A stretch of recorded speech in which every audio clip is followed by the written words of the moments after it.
We're taking a look at the program Stud or Dud.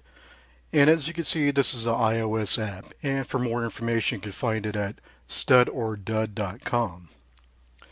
So this is a free program that's another people search. And while it's intended as a dating app to kind of check up on your date, it's actually a great tool for OSINT, which we'll take a look at in a minute. Also, despite the name Stud or Dud, you could also do searches on women.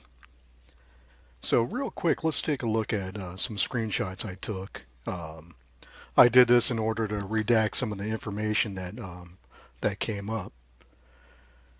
So again, this is a free iOS app. For Android users out there, you could try contacting them and see if they're actually making an Android app, or at least you could express interest. I'm not going to make any promises, but you could always find out if they're going to actually plan a Android release for this. But for now, this is a iOS only app. So again, it's free, and once you download it, you're either going to have to sign in with a Google Plus account or a Facebook account. Either case, my personal recommendation would be to make a generic account for that. Don't use your real information for this. Okay, so once you start up the program, it's pretty easy. So you enter in whoever you're looking for, and also you enter a location. You could also enter in your geolocation. Personally, I don't like turning it on, so I would rather actually just type in the information. So once you have the information in, just click the Spill It button. And in here, as you can see, I did a search for John Doe in San Francisco, which actually came back with a few hits. So up here you can see John D. Doe.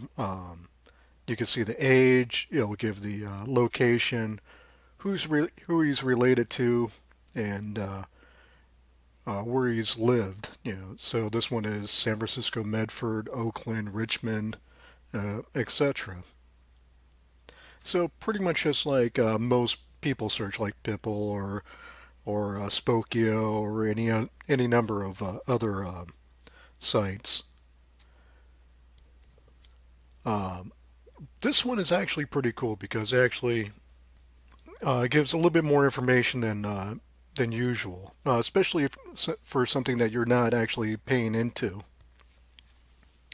So in here, this search I did, it came up with the full name, the age, the location, most of the telephone numbers. So since I have the area code and first three digits, that actually does help me, even though it redacts the last four digits.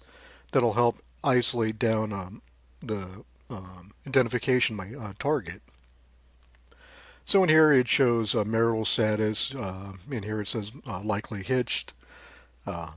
It does a quick criminal record search, which is fantastic because normally you have to pay for that stuff.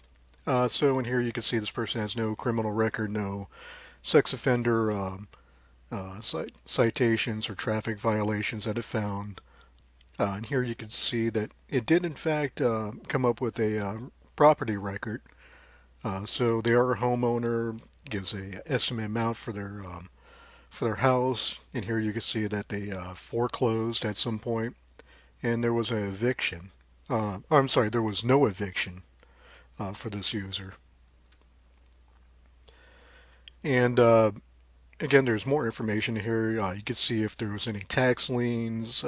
This found that they had a bankruptcy, which you could actually click and find more information. Doesn't look like they had any court records for litigation. In here you can see some of the professional records, corporation, fictitious business, professional business licenses, DA licenses, FAA pilot license. And in here I actually clicked the bankruptcy, so it'll actually give the name, address, the date they filed, and in this case they filed a Chapter 7. So again, this is Stud or Dud. Really, really fantastic program, especially for something that's free, and just another tool that you could use in your OSINT tool bag.